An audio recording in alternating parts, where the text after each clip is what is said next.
His extensive credits include searing performances in Invasion of the Body Snatchers, The Adventures of Buckaroo Banzai, The Big Chill, Silverado, Jurassic Park, Independence Day, Igby Goes Down, The Life Aquatic, Faye Grimm, and of course, David Cronenberg's The Fly, in which he delivered a one-of-a-kind performance, beautifully modulated between the horrifying and the heartbreaking.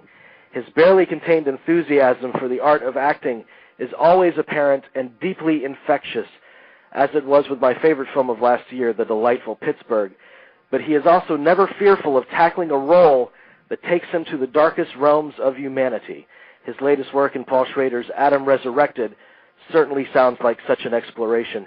It is a great delight that I introduce to the show one of our greatest actors and one of our greatest inspirations, Mr. Jeff Goldblum. Mr. Goldblum, hello. Jamie, hi, how are you? Thank you so much. That you're too kind. That's very, very sweet of you. Well, thank you so much. I want to start out, I want to do the slobbering fan thing right off the bat, because we speak for hours on end every week on the show about our love of cinema, and you keep coming back up, and particularly with your work in The Fly. I just think it is one of the most astonishing performances I've ever witnessed. Thank you so much. Well, it was fun and challenging to do, and David Cronenberg, of course, is largely responsible. He's a wonderful director and a great fellow. Have you ever talked to him? Not yet. We actually had the honor of speaking with Howard Shore, and he's mounting the opera for The Fly right now. Oh yeah, I've heard rumors about that. What are they? They're doing an opera of it, huh? I think they're probably pretty close to premiere time on that. How about that?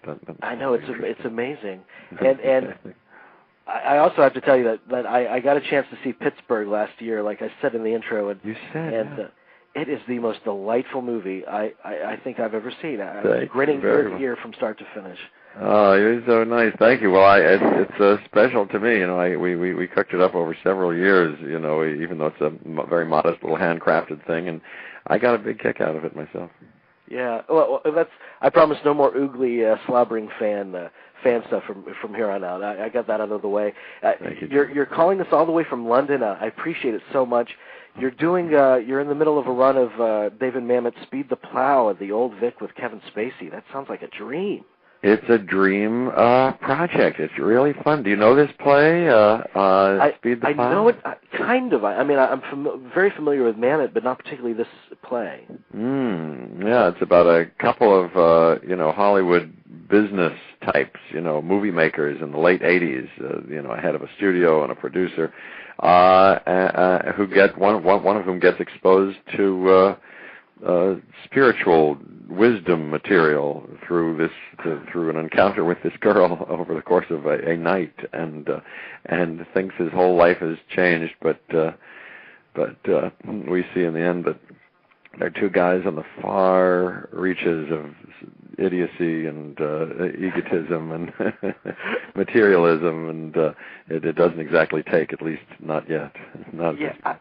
I would think that you've been doing this since live performances since early February, and you're running till the end of April. Do you find, given this caliber of writing and the caliber of talent you're acting across from, do you find that you're still discovering things constantly?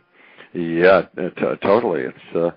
It's like a continuing workshop and graduate project and rehearsal period. And we fill the theater every night. 1,000 people watch us as we keep exploring this stuff. It's very rich and interesting material. To me it is, and I keep trying to get better. I can't imagine how great that show is. So the real reason why you're here to help us pay tribute to Mr. Paul Schrader. I sure am. I adore him.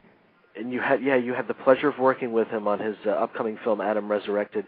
But before this collaboration came about, were there works of his that you were particularly taken by? Yes. He was a writer on Raging Bull, of course, as we know, and Taxi Driver and Last Temptation of Christ, and I loved all of those. And then saw all of his movies that he'd done. I loved Affliction, in recent years. Autofocus I really liked. He's just done, his whole body of work is so impressive. He's just always adventurous, risky, and smart and obviously high integrity. I think that's what I respond to most with him, because I think he's not afraid of going to the darkest places. Yeah. And he doesn't shy away from ambiguity, and he's fearless. He's one of our true fearless artists. I think so too. He's an inspiration to me. I think he really is an artist and very brave. And this material was, I think, very challenging and delicious, but a kind of a high wire attempt. And it needed all of his interest in things dark and ambiguous, like you say. So and I think he pulled it off. I really enjoyed it.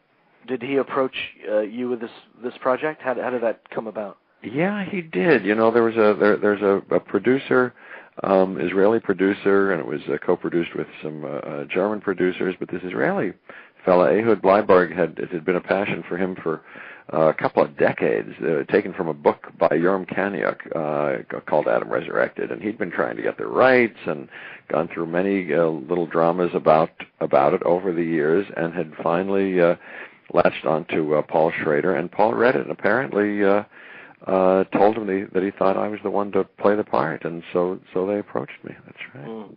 Well, you have said that it's the most challenging and the juiciest part you've ever had on film. Could you tell our audience a little bit more about the plot of the film and the character you play in it? Sure. It takes place in Israel in 1961, 62 roughly, in a mental institution, rehabilitation center, kind of that employs innovative therapies of one kind or another, exclusively for concentration camp survivors. Now that we've been finished with the war for 15, 16 years, since 45, and so we're all there, and we meet me there, and through some flashbacks find out that I was a kind of a star entertainer in Berlin early on, Jewish, and I had a couple of daughters and a wife. I did animal impersonations, and I was a gifted mind reader and a terrific violinist, and kind of a big star in Berlin. And Willem Dafoe comes to one of my shows we see back in the 30s, and he's a kind of a sad, crazy character, and I do some mind reading and figure out that he's going to kill himself that very night, and through kind of including him in this bit, I expose it, but kind of laugh him out of it and kind of save his life. Years later, it turns out, when we show up at this extermination camp, and when we get off the train, he says, "Oh, Adam Stein, you're the funniest man in all of Germany. You should have seen him. He could do any kind of animal there. Here, for my dog Rex, here, do an animal impersonation. Do a dog." So I get down on my hands and knees in order to, leverage the safety of my family, and do a dog, and he laughs. He says, "That's funny." He says, "Take him to my barracks," and he makes me be a dog, living in the dog pen and eating from the dog bowl, and living outside and living in the doghouse with his dog for the remaining year and a half that I'm there. I lose my family, as it turns out, and the camp gets liberated, but by that time I'm in a horrible mess, and I've lost my mind. So when I find my way years later to Israel and to this mental institution, one of the things I tell them is that they could never have dogs there. That's one thing I can't stand to be around. I can't stand to. And then I hear a dog barking from a room, and it turns out as I make my way over there that it's a 12-year-old boy who's feral, who's been raised by dogs or something, we think, and can only act like a dog. He can only bark. He can't speak. He can't stand on 2 feet, and nobody can help him. And through the course of the movie, even though he brings out horrible recovered memories in me and horrible associations, I reach out to him and he to me, and we kind of heal each other. It ends up in a climax in the middle of the desert and near the Dead Sea in the Negev desert, and I have kind of a spiritual healing epiphany there. My heart's breaking, just your description of the film. Yeah, it's something. It was really something. And Derek Jacobi's in it. Sir Derek Jacobi is the head of the hospital, and incredible international cast. Yeah. Yeah, I know, and some great Israeli actors, Ayelet Schrader, and it's great.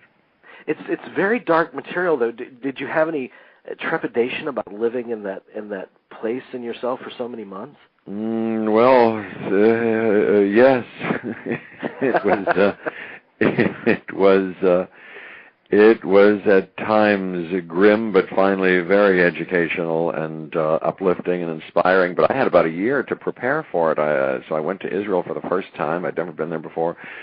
Met Paul Schrader there. We went over the script at one point and spent a couple of days there.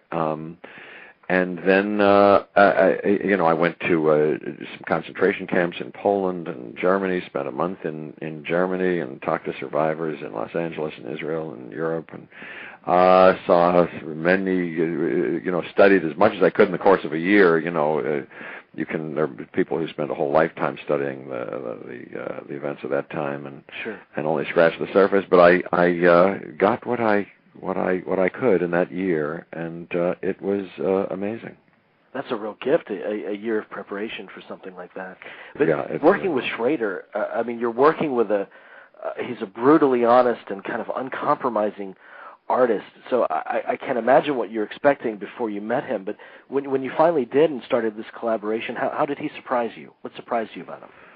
Oh, he was spectacular. Well, early on, as I've done with some directors, but I knew that he and I had to closely collaborate on this and really kind of make this thing together. I said, are there any movies that I should see that I've missed? Because I'm always, there are many movies that I've missed. And he sat down, and we were in a restaurant in Israel, actually, and he wrote out on a napkin 20 movies. And I went about, when I got back to the States, and got them, many of them on Criterion, and looked at all of them and all the extra materials, so really took kind of a little course. And that was fantastic. Then, of course, I realized that he was early on with Pauline Kael, and a very serious and respected, spectacular authority on the history of cinema, and I read Schrader on Schrader, which I recommend if you haven't read it to anybody. Terrific. It's terrific. And so I saw these movies, some of which he said the number one movie was Rules of the Game, which I'd never seen, believe it or not. And then Tokyo Story was the second one by Ozu. A lot of people know that and like it. He said a couple of movies that he sees before he makes any movie is Performance, which I'd seen but hadn't in a long time, and The Conformist by Bertolucci. Hadn't seen that in a long time, so I saw those. Vertigo is his favorite Hitchcock movie. I know he's crazy about Bresson, too, the Pickpocket, I think. Yes, I saw Pickpocket. He said that movie was what made him do movies. Every movie is about a man alone in his room in a way that he's done. Taxi Driver and all those movies. Wow. So I saw that. Masculine Feminine is his favorite Jean-Luc Godard movie that he recommended. L'Ecclesia is an Antonioni movie that I enjoyed. And Seven Men from Now is by Bud Bedecker, and he talks about it in Schrader on Schrader. He was kind of a B Western director that a lot of people like. Very interesting. And then Fassbinder, Ali, Fear Eats the Soul, was a fascinating movie. So anyway, I saw those and many more. He's just so smart. It was just great to be with him, but always surprising too, passionate about, and we could talk with a lot of fun about American football and American politics. He's just great to talk to, and at times he's mysterious and inscrutable and very focused and direct, and sometimes you don't feel like you can really talk like sometimes I like to do around something and at length about something. You have to really kind of get to the point and cut to the meat of what you're talking. But then at other times he'd be wildly open and personal and accessible and just great to be around. And when he laughs, he's a very serious and imposing fella. Sometimes you'll just be with him in a car and he'll be thinking, and you just have to kind of be quiet and sort of live in this sort of changed air and atmosphere of seriousness and serious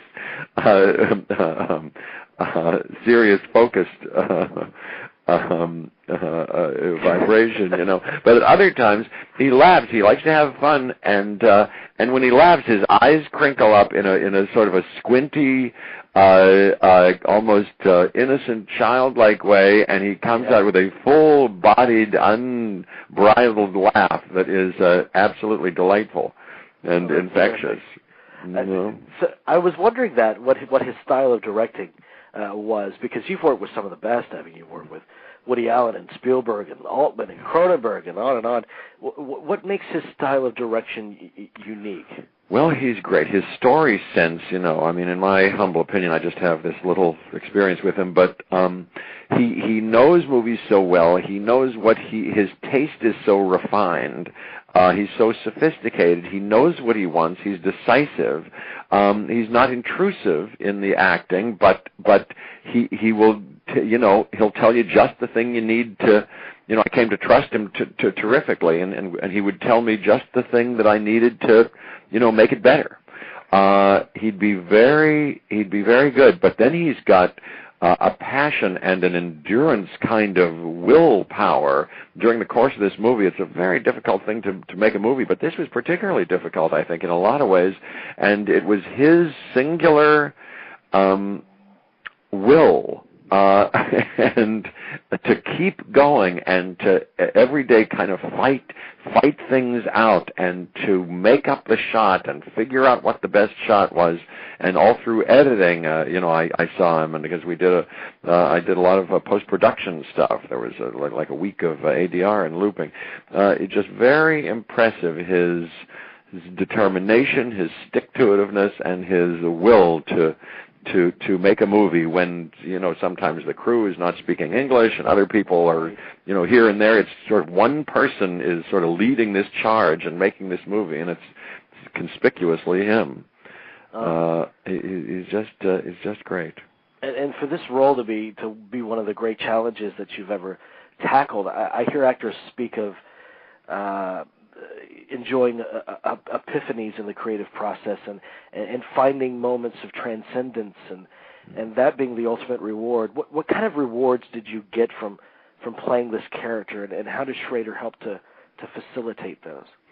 Well, my gosh, you know, he turned me on to not only a world of cinema that was an enhancement and expansion for me, but on this subject. You know, he had books on German circus things and it gave me material, and just the way, just his, you know, his thirst for truthfulness and depth and authenticity sort of, you know, infected me. And while doing a part like this, you know, it really enlarged, I think, my experience of the whole thing. And he's amazing. He's a kind of you know, surprising mix of a lot of things. You know, he seems in some ways to be a very kind of, you know, man's man, kind of Hemingway-like, almost kind of virile, kind of two-fisted kind of guy. But he's so refined and intuitive and receptive and artful that when sometimes you'd watch him, you know, planning out shots and sort of devising the movement of the camera, and he would become like a dance master. He's kind of almost balletic and in the way he moves and his sensibility. It's a very interesting mix. Sometimes he'd, you know, in a rehearsal room, just lie down on his stomach on the floor and look at the script and be in a very kind of unexpected, you know, way. He's just spectacular. Wow! You've seen the cut of the film. What do you want people to take away from it? Well, I think it's really something. I've seen a cut of the locked film, and I have yet to see all the final sound mix put in, right. And the music, which is going to be great. I saw the temp mix, but and in a way, I've seen this movie more than any movie that I've ever made, because usually I'm curious and I see a movie after it's finished, and then I kind of put it on my shelf and never watch it again. Even when I happen to buy it on TV, I kind of flick by it. I don't know why. Right. But this movie, because I knew I was going to do the ADR, extensive ADR stuff, there's narration that I do in it, I asked them for a cut of the movie a month or two before I did that, and like I did in rehearsal, I'm nothing if not conscientious. I'd sort of rehearse the movie every day for a year and do many things, kind of immerse myself in it. But when I had this cut, I'd watch it every day, in fact, which finally helped. But I got to know it and admire it in a lot of ways, in different ways than I ever had. And then seeing him refine the final 11th hour decisions of the cut, I was just, I got very involved in it, in my thinking and feeling about it, and impressed by him. I think it's amazing. I like it a lot. Who knows what impact it'll have on whom, but it's a very serious, unexpected, unique kind of movie. Do you know if they have a release planned for it yet? A release? I don't know that all that's been planned yet. I think Okay. that's all in the works. Okay. But he's very entertaining to be around. He's got, he's been doing it for a while, and so he's a great raconteur. He's a great storyteller, and he's got great show business stories with everybody who he knows, that are interesting. We cannot wait to welcome him on the show. And Mr. Goldblum, thank you so much. We love you on the show, and we respond so much to your passion for what you do. Oh, and so nice. please come back to us whenever you'd like. You have an open invitation to come. Anytime you want, Jamie. It's been a pleasure to do it. Thank you so much, sir. Thank you so much. Bye now. Bye, sir. Bursting onto the big screen in pictures like Anthony Minghella Truly, Madly, Deeply, McTiernan's Die Hard, and Robin Hood, Prince of Thieves, he's continued to produce wildly charismatic and diverse characters in films like Galaxy Quest, Dogma, Love Actually, Sense and Sensibility, and the Harry Potter films. This fall, you can catch him in 2 films from one of the most exciting new directors, Randall Miller, as Rickman plays the comically arrogant Nobel Prize-winning Professor Eli Michelson in Nobel's Son, which is out this Friday, and the snooty wine connoisseur Steven Spurrier in Bottle Shock, which enjoyed a successful release a couple of months ago. In this interview, we discuss his collaboration with Mr. Miller, his feelings on taking on directing duties himself, and his future creative endeavors, particularly his role in Tim Burton's Alice in Wonderland. Here it is, guys. Enjoy it. I can't tell you how pleased I am to have the opportunity to speak to you. And I did speak to Mr. Miller a couple of months ago in connection to this film and Bottle Shock. Okay. And he's obviously crazy about you, and I'm wondering what attracts you to the idea of working with him. Because you read the scripts and they don't obey any rules, whatever so-called rules of writing are supposed to be, but and his movies resist any labels. Mm-hmm. And that's, I think, always attractive to an actor, because you're only as good as the writing. That much I've learned. Yeah. And your imagination won't kick in unless something kicks it. So it's kind of a no-brainer to me. It's like a holiday in a way, or a playground. And you know something must be right because these great actors are there to work with. Yeah. And it is like its own sort of rep company. I mean, you're working with people that you worked with on the previous project with Mr. Miller. And yeah. I'm wondering what that does, how that affects the experience of shooting these films. I think it means that there are all sorts of shortcuts. It doesn't make things necessarily simpler or easier, because you're talking about actors who are very challenging to work with, and so it should be. You want to work, and it's not like a career move or a soft option.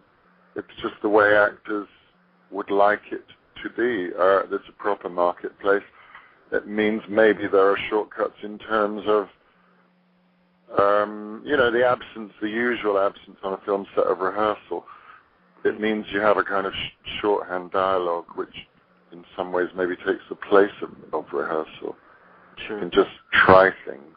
It's more improvisational. There's a lot of trust around. I think that would be the most important thing. Yeah. What amazes me is how different these two movies are, too. Nobel's very frenetic. Totally different rhythms and totally different look and totally different kind of atmosphere and energy to them. Yeah. And you're playing a real kind of flamboyantly egotistical character in this, and you're just terrific in it. And when you read it on the page, did you have an idea right away how you would approach this guy? Well, I really didn't have a clue, and I got on the plane with not much of a clue either, because the last thing you should probably ever do as an actor is judge your character. So it was a question of finding some way to play him without judging him. I always rely on fairly basic instincts, and some instinct made me go to my dentist in London and say, I need you to make me some imperfect front teeth.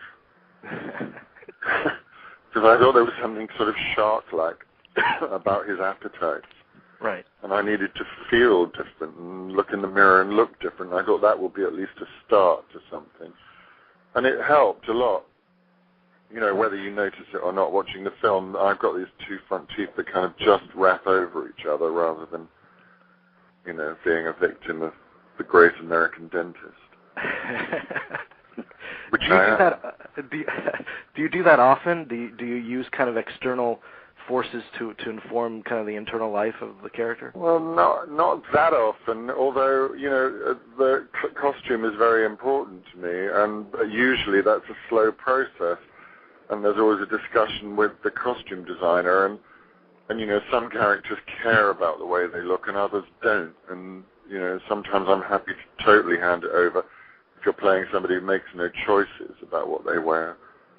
But you know, the palette is full of different elements, I guess. It just depends. In this case, it was an instinct that I obeyed and it helped, but I don't usually go for strong. I'm stuck with who I am, basically, so are you. Right.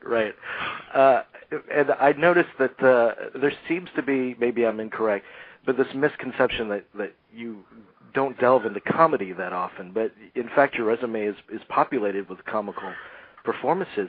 I hope so. I always think laughter's available. It may not be a joke, it may not be a gag, but the laughter of recognition by an audience, I think's there, whatever you do. You know, I got quite a lot of laughs when I played Hamlet. Yeah. And, is that particularly freeing to play a character like this, and is there any danger of taking it too far? There's always that danger, and that's where you need the director. Mm-hmm. Less, you know, is a very useful and quick word for a director to utter. Right. Once we announced your presence on the show, we were inundated with listener questions. There's a lot of love for you out there. So I know we have limited time, so let me get a couple of these off before we have to part. Anne wants to know, I think Anne is from Germany. Okay. She's really curious about your directing project. I think it's a movie called The House in Paris, and where you are with that. Well, I now know that I don't shoot the last Harry Potter until the end of next year, so although it starts shooting at the beginning of next year. And so therefore there is space, and so with the stars aligning and all the rest of the finagling that goes to making an independent movie, with luck, we will shoot it next year. Oh, that would be terrific. That's the aim. Yeah. Have you directed stage as well? I just finished directing a play in London at the Dogma Warehouse called Creditors by Strindberg, and that also is due to hopefully have another life in New York next year. Is there something about directing that kind of completes you in a way that acting alone doesn't? is it just a natural extension for you? It's become a very, very different animal. I think it's because I trained at art school and was a graphic designer. It's like pulling all of the elements together. It's not that I prefer one or the other, but it just feels that one's got to a point now where there are certain things about telling a story that you want to hand on, and that the whole business is a bit of a relay race, and at certain times you find yourself holding a baton, and the job is to pass it on. So it's a question then of finding a story that has images jumping off the page that you don't want to act in necessarily, but you would like to talk to a DP about. Right. And John wants to know about, you mentioned your shooting schedule with Harry Potter, but you're also involved in Burton's Alice in Wonderland as well. Yeah. Have you already started shooting on that? And tell me about that. Well, I've started. It's a complicated process because some of it's live action, some of it's animation, and some of it's stop motion. And I'm playing the caterpillar, which is animated, but it's my face. So I've done a bit of early work on it where they shot me speaking the lines so that they've got something to work with, and then they'll go away and spend the next year putting the whole movie together, and then I guess I'll go and record it all again. So that is interesting when technology evolves like it has so quickly. It does kind of offer more different opportunities for the actor. When it's in the hands of a complete visionary like Tim, then I'm very happy to be a tube of paint and just hand myself over. Yeah. I just want to say that the film is fantastic. It's so enjoyable, and you are fantastic at it. Thanks so much. I would imagine so. And I thank you so much for your time. And Mr. Rickman, we're all huge fans of yours, and please come back to us sometime in the future. Well, I'm an honorary geek then. You are. You'll receive a special plaque pretty soon. Yeah, I think I'd like that badge. It says honorary geek. He's brought to life some of the most intriguing characters to ever grace the silver screen. He possesses a one-of-a-kind presence that can express irresistible charisma as effortlessly as icy-cold menace. He is quite simply one of the most fascinating and hypnotic actors of the past 30-plus years, and has been featured in some of our most groundbreaking, original, and exciting films. Films like Turkish Delight, The Hitcher, Nighthawks, Ladyhawk, Blind Fury, Batman Begins, Sin City, and of course his career-defining role in Ridley Scott's visionary epic, Blade Runner. He is Rutger Hauer, and there is no one else like him. In his new autobiography titled All Those Moments, Stories of Heroes, Villains, Replicants, and Blade Runners, which has just been released in paperback, Mr. Hauer delivers his extraordinary life story with tremendously appealing candor, humor, and passion. Here you have a portrait of an artist who is constantly searching and curious, always looking deep into his characters for what is most interesting and truthful. The Movie Geeks are honored to welcome this remarkable artist to the show to discuss his life, his accomplishments, and those passions that continue to drive him after more than 35 years in the business, Mr. Rutger Hauer. Mr. Hauer, how are you? Yes, hi, good. That sounds really wonderful. Thank you. I was crazy about your book. I was just giddy reading it from cover to cover. I'm happy to hear that. I really am. It's I wrote it for an audience, not for myself. Right, and it was surprising right off the get-go because your parents were both actors, and unlike a lot of stories that you hear from the quote-unquote show business families, they didn't discourage you from entering the acting field, did they? No. They were hoping that I would find a way to have a life, let's say, and it didn't really matter to them what that was, but I didn't know what to do, so they said try the acting school after lots of different jobs, and then I did, and then I got through it. And then I got I worked for theater for 4 years, and then I was discovered on camera, let's say. Yeah, and your first major collaborator, I guess it would have been Paul Verhoeven. Yeah. And you both strike me as artists who kind of relish the chance to take risks and to see how far you can go with material. Tell me some other things that you guys have in common that made that collaboration sizzle like it did. I think it sounds funny, but the common sense I think we also have in common, which makes you not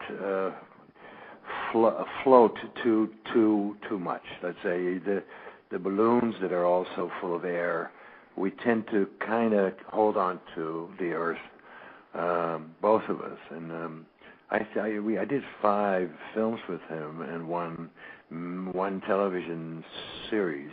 Right. So we kind of got to know each other, and it was always really great to work with him. Yeah, that's one of the all-time great collaborations, in my opinion. Jerry, you actually had a question about the period of time. Yeah, speaking Wicked sense of humor pretty much, I think, also comes in both of us. And yeah. But the sense of reality... That's apparent on screen, too. Yeah, okay. Okay. But speaking of, one of the films you collaborated with him, Soldier of Orange, and there are also several other films that you did in the World War II genre that you seem very comfortable, very at ease, because you have a very diverse range. You play like all characters across the whole spectrum. And I was just curious, what is it about that genre that attracts you? Nothing, really. Okay. People ask you what genre do you like, and I don't really have a genre that I like, and I have to be honest, I don't see a lot of films. I still work very much, and then when I'm off, I tend to not look at films for a bit, and so I kind of catch up later. I think everything is make believe, whatever genre you want to call it. The thriller, The Hitcher, I thought is one of my favorites as well. It's not that I like the genre so much, and also Blade Runner. It wasn't my genre, but I thought the script was wonderful, and it just these films just work out, and you never know if they do or if they will. I don't think so. Yeah. It feels good when you make them, but you never quite know how far they will live, how long they will live. Very Blade Runnerish. Right. How long will I live? But I think it was 4 probably years. Nighthawks was the one that brought you to America, right? To American audiences. No, not really. I mean, the film that brought me to America was, funny enough, was Soldier of Orange. Mm-hmm. And I got like a limited run in cities, and I did press for that, and that was my first. It was my second time in America, because Turkish Delight was also. That was what was it again? It was up for an Oscar nomination, and then there was like a whole thing because there was a lot of nudity in the film. That they called it X-rated, and that you couldn't have a nomination for an X-rated film. It was a big thing at the time. So that was my first time. The second time was Soldier of Orange, and I got a good run and a good idea. And also that was a film that Ridley saw, Why He Wanted Me. Okay. So I mean that film in many ways is sort of my bridge to the United States, yeah. or for that matter, an international career. Right. So I owe a lot to that moment, and also to Paul Verhoeven, and to the guy, the real guy, who I was performing a war hero. He just recently died, Erik Haseloff Ulsema, and we became the best of friends. And he died when he was 90. He just died a couple of months ago. Oh wow. Anyway. It's interesting though how Nighthawks has kind of gained a cult status now, I find, as the years go by. Because of terrorism, and that was sort of the first. I mean, in Europe, that we had quite a bit of terrorism in Germany mostly, and the whole thing in Munich was sort of that was Santos. The character in Nighthawks was based on Santos, and Santos was also in charge of a raid of the Olympic Games in Munich. Right. But for the States, it was a new thing, and then of course, now. I mean, this film I think I did this film in '80, so that's now. It's almost 30 years, and then look where we are now. So yeah, absolutely. Strange. Yeah, it is. It is. But you talk about Nighthawks not being a pleasant shoot, and then a complete 180 seemed to be Blade Runner because for the exact opposite reason. I think you're given free reign pretty much on your character in Blade Runner, while the Nighthawks experience was very constrictive. Well, basically not so much free reign, but Ridley was open to ideas, and if he felt they made some sense, then he would use them, and that's sort of where we found each other. I mean, I don't want to be left alone. I would do very strange things. I need the director, but and Ridley and I found each other on that film, and that was after. The Nighthawks film was a hard one, and that was such a relief because I sort of was a bit dented in terms of my beliefs of America's cinema making or filmmaking. I went, wow, if it's that way, do I want to be here? I don't think so. So, big relief, and so nice that the film holds its own for so long. It's been so amazing. Yeah, and part of the big joy for me in reading your book was that it's clear that you're an actor with so many ideas when you come to the set, and when you explain those ideas and how they came to fruition, that just made me so joyful to read that in the book. Well, thank you. That's if it wasn't for the internet, I wouldn't really trust myself to write all that down, and even that is still, let's say, a map of the ideas that I have. I can't write it all down, but some of it. But the internet has given me some trust and some faith that people understand what you do, and that's very nice. I never thought they would understand that unspoken language, and they seem to really get it well. So that's very nice. And, I'm wondering. Nice I'm wondering when you craft a performance, how much of it do you rely on intellect and how much on instinct? I think I don't know. It's a mix. It's really hard to judge from me. I think I'd go. I'd say I think I follow the director and my instinct. I follow those lines, and then if the director is in it with me, then I can start doing little fantasies and having little outings with ideas, depending on what the parameters are. But most of it comes from just imagination. I think that's where the audience needs to go. So why would I not start there? Yeah, and so much of it happens in the moment too, and so it has such a quality that it's just alive on screen. I find too. Well, lovely, lovely. I try, and I know, and how much certainty do you have as an actor?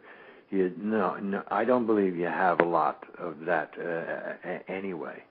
And there are times that I think I'm taking a role and I think I can't do it, and that doesn't last very long because I get my senses back. But at the same time, I don't know. I don't have that certainty. I don't want to go the road that I went, so I try to rediscover, characters if I feel that they are repetitive. I mean, if I play a bad guy, I have to have a good sense that I can do something with it, that is worth doing. Blade Runner is a movie that has survived and thrived so well over the years. Do you have a preference as to which one you prefer? A preference for what? For which draft of Blade Runner, you mean? For which cut of Blade Runner that you think works the best? The last one. Really? The last one is the one he wanted out first, and he was so right, and it's, the differences are still not major, I don't think. the film always plays because it's so strong, but this one is really a final cut, and it and you feel it. It moves better. It's warmer. It got a little more heart for all the characters, especially for Harrison Ford's character, who, I never cared for him that much. And then I was honestly outside of my role. Like, I didn't see it happen. Mm. So, yeah, it's a masterpiece, and it's, I know, no qualm saying that, and it's because of everybody, and especially Ridley's mind. But let me say something before we, I would have never written the book. Let's say, if I wouldn't have done it for charity. I thought it would be an interesting idea to write a nice book from the center of making movies, and where I stand as I do them, and see if I can raise some funding for a charity for AIDS that I have since 2000, and I do small things for that. And it's really odd because in the publicity that I do for the book, I always tell people, and it never seems to survive for some reason. And I think if people buy a book and they know it's that all the profits go to HIV and some a charity that I run and that I believe in. Starfish. It makes a difference, I would think. Yeah. Well, I actually in my list of questions, I just want to get that out of the way. No, absolutely, and I think that's crucial because in my list of questions here, I wanted to focus on your organization. It's called Starfish, correct? It's called the Starfish, the Rutger Hauer Starfish Association. Okay. and it's and all the proceeds from the book go to that organization, and actually. On the screen that our listeners are on right now, there's a clickable link. Click on the cover of your book. It will take them to Amazon where they can purchase it, and all the proceeds go to your foundation. So yes, I think that's crucial. I fought for that because I wanted to have that on there, and they said, well, they'll find it inside the book, and I said, well, can you not put it on the outside of the book? All that stuff. Anyway, you only do this once, right? So tell me what your foundation, what this funding goes towards. Well, I've decided after a couple of years of struggling and trying to be a hero in some, godforsaken small island where AIDS is just, incredibly present, let's say, in the Turks and Caicos Islands, I decided that there would be more results if I would be a little closer to the source, and so because I was mostly not there, so I decided to bring it to wherever I would be. I'll do something, and on that route, I've discovered some really interesting people that I can trust and that I can work with and do something good if I have funding. And the other thing that I thought was, why don't I bring it back home to my own profession and see if I can find some filmmakers who will, work with me on this. It doesn't, just the idea, a concert for AIDS. Why don't filmmakers do film for AIDS? And so I'm sort of doing that at the moment. And I started it last year. So I'm bringing it home to my own craft. So, I'm closer to it and we use our craft to get it out there. It's basically all about the same thing: awareness, and let's not forget. Absolutely. And the core of the whole thing is that pregnant women and children. I'm trying to give them help. It doesn't matter what it is, and it doesn't matter where it is. I'll do it if I can. I think I'm going to go to Romania next, and I was there a couple of years ago twice. And one of the things I found was that there was a village, basically, sort of almost like a concentration camp, but a nicer setup for the kids because they were orphans. Nobody cared for them, and because they did get medicine, they had to live somewhere. There was an Italian, Mino D'Amato was his name. He sort of was responsible for a whole village being built by Italians in Bucharest and Romania. And the people, nobody stopped him because the politics, they couldn't stop him because they thought that was too painful, so they let him go. So illegally, he put a hospital in Bucharest, and then he put like a village for kids with HIV there, orphans. And now I'm going there. I'm going to try and get a pool together because I remember, how much they wanted to go for a swim, and the river is polluted, and the swimming pools don't allow them to swim because they think that's going to kill people. So that sort of thing is what I'm doing. And I do other things, I'm hoping to get some documentaries going, from filmmakers who I can send to China or whatever. Well, I applaud Made in China, different brand. Do you feel, excuse me, Mr. Hauer, do you feel that you're also battling a lot of ignorance about the Yeah, no, sure. It sounds like from what you said about Romania, it sounds like there's still a lot of ignorance about the truth about the disease. Well, I don't know what to call it. It just needs to be done.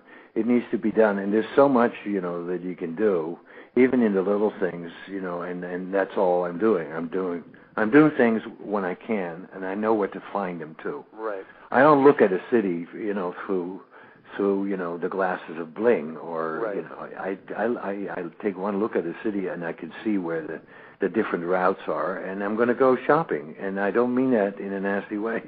Right. No, I'm going to go shop. Get to know the places a bit. So I'm not just an actor who lives in a hotel and shoots a movie there. Right. Well, we have a link on our website here where they can purchase your book, and it's a fantastic, fun read, and icing on the cake that the proceeds go to help your AIDS.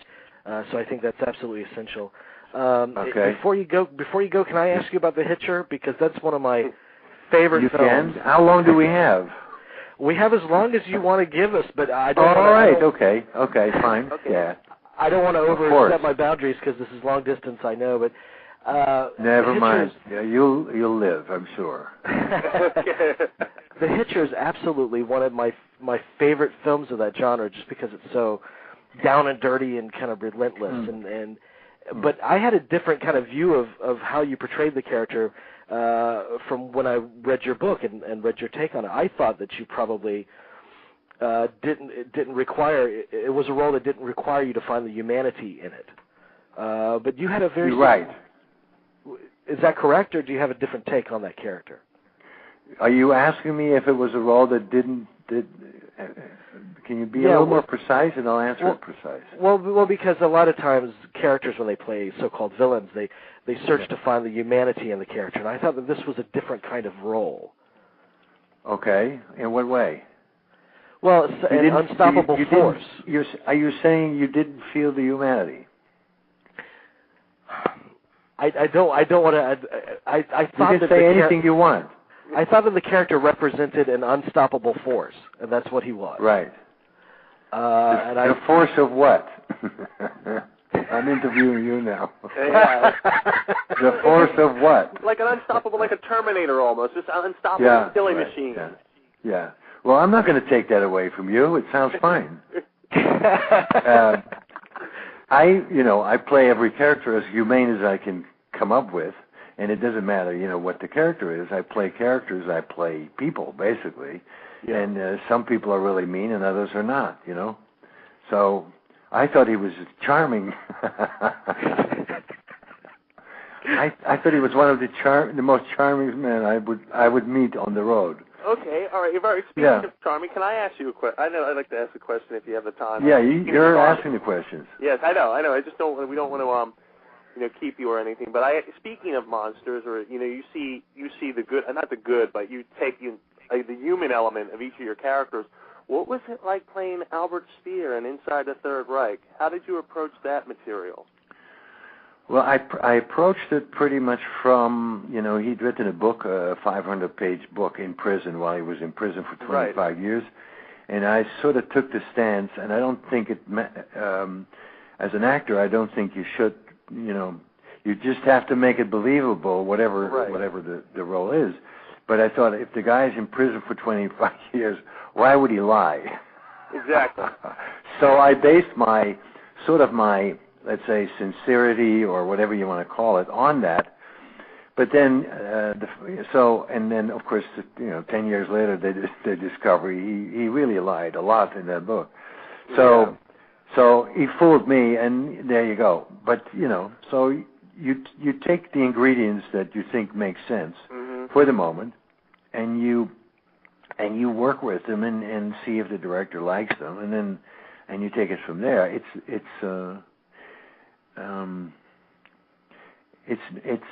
I'm afraid it's not a life-altering experience for me most of the time. But you know how actors sort of tend to go, "Oh yes, it changed my life," but that doesn't really seem to work for me. But maybe I'm missing something.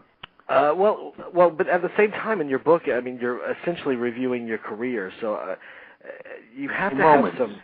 Yeah, well, that's what I want to ask you about. The moments. What moments are you proudest of as an actor? The particular moments in a film where you say, "Oh, yeah, that was gold for me." Well, that's sort of there are moments in some of my other films, like Legend of a Holy Drinker. I think is pretty brilliant. There's a short film I did called The Room that I think there's in the acting, but then also there's in the swordplay. I just love swordplay, in Lady Hawk and in Blind Fury and horse riding. I love all that stuff. If I see an actor who rides a horse or plays with the sword as if he is really there, I just like that, and I was the master of that for a while. Let's put it that way, and that sort of simple stuff that is physical almost. It's physical. Understanding. I really like that, and am I proud of Lady Hawk? Yes, I am proud, but the most proud I am of the battle in the end because I did all of it, and the same goes for Blind Fury. And I don't think there's any actor who will ever do that, and I can act a little bit here and there too. No, it's a good mix. Well, for a while there, because they talk about actors being emotional athletes, and you also used your physical athleticism as well for a good stretch of your career. That had to be fulfilling to have an opportunity to mix those two disciplines, I would think. It is. If it works, it's great. It's hard to explain it. If you get hired for a role, you shoot the movie. This is about Blind Fury. You shoot it in where do we shot it? I mean, in Texas and in Nevada, and they finish the edit the movie, and then they come back and go, "Can you come back and do a sword fight because the end of the film stinks, and we'd like to shoot that." And then you're in front of one of the best swordsmen in history for films, who's always had like a black cap on his face and never been seen on film. God, his name escapes me right now. Yeah, and you talk about him in your book, I know. Yeah, and he says, "You can do this. You can do this," and yeah, it's so wonderful. It's just so wonderful to work with these kind of people. Yeah. And the same goes for horsemen, and a lot of other people as well. Yeah. Right. Well, I don't want to take any more of your time up. You've been so generous to us. Yeah. And when you come back to the States, Mr. Hauer, please give us a call. We'd love to hear from you again. You're one of our favorites. Okay. I'm going to go to Cannes first tomorrow to see if I can kind of get some wind going on a project that I want to direct for. It's been on my mind for 2 years now. Is this a feature project? Yeah. There's another thing that I can urge you to take a look, which is I am very proud of it because I've been working on it for 4 years now. It's a website. It's an online website for short films. I've got a great bunch of judges there, and it's for filmmakers around the world. We're asking them for their short films, and that's going to be the first festival in Milan in September. And it's worldwide. If the films are not in English, they have to subtitle them. That's what's unusual about it.